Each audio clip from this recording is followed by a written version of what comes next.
ID. All right, Dave. This is KO4PGD Howard at Moncks Corner. Most people know, but just to repeat, we do have a Facebook page, 147.300/350, Russellville, Gordonville, South Carolina Repeaters, and you can just search 147.300 on Facebook. It ought to pop right up. We currently have 84 members on that page, so check it out for the latest information, get-togethers, and things like that. Speaking of get-togethers, March 11th at Bojangles in Moncks Corner at 9 a.m. March 11th, 9 a.m., the next get-together at Bojangles. The Echolink node is KO4PGD-R. You can search for it under Repeaters in Echolink, and it's up and running most of the time. And for those that weren't aware, 147.350 is back online. Did a radio check with KK4B, Rick, yesterday, and all seems to be working fine.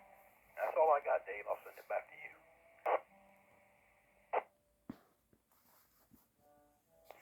All right, Howard, I appreciate that. Very good. And yeah, Facebook is always a real good thing here to get on that page if you have that capability. All right, at this time, I'm going to turn it over to Mike Abbott, KK4MA, and he's going to continue talking about antennas.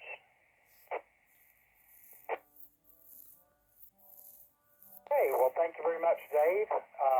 Again, KK4MA. My name is Mike, and I'm located in Manning. I want to thank everybody for putting up with me in the long and dry sessions that we've had before in this series. I promise tonight we'll actually start making a little bit of sense. Less theoretical, more on the practical, and stuff you've certainly heard of and probably seen and may even own. Tonight we're going to continue with matching. We talked about earlier in the series. We talked about matching the transmitter to the line. Then we migrated from matching the line to the antenna. And what we're going to do tonight is continue with matching the line, the transmission line. When I say line, I'm sorry, transmission line to the antenna.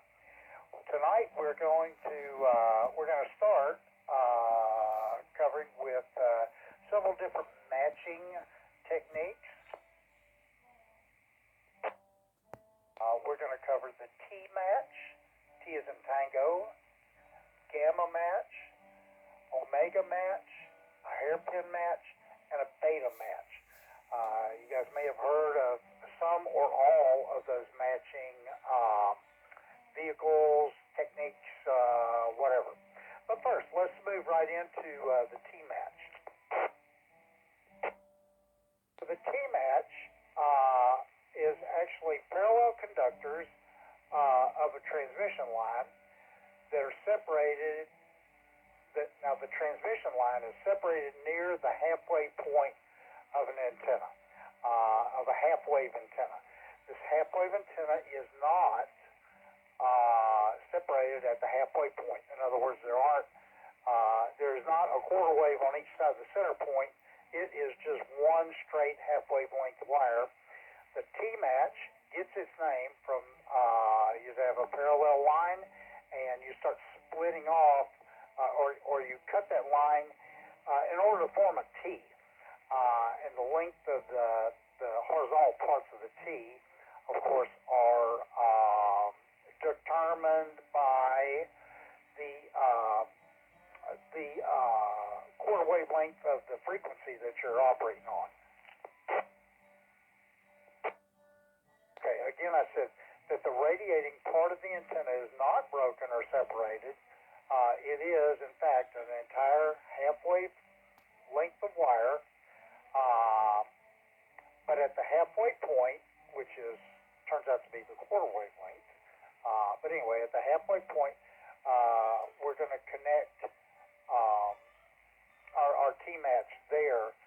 We're going to center our T-match there, and we're going to go equal distances from the halfway point and connect it to that length of wire. So each end of that T-match is going to be connected to the wire at some point that is a little bit less than a quarter wavelength. So you can see now by what I'm saying is that the T-match is almost as long or wide, depending on whichever term you want to use, but it's almost as long or as wide as the radiating element itself.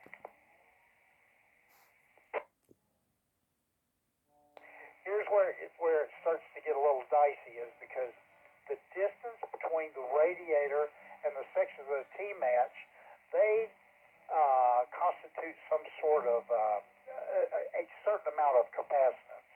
Just that distance between the radiating wire and the wires that are parallel to that that constitute the T-match. So if, let's say your antenna was resonant, and then you introduce this T-match to your antenna, it's going to be inductive. There's no doubt about it. It's going to be inductive. So we talked earlier that a resonant antenna is an antenna whose inductive reactance cancels the capacitive reactance. So when both of those cancel each other, you're left with an antenna that looks like purely resistive. And that's what your transmitter wants to see.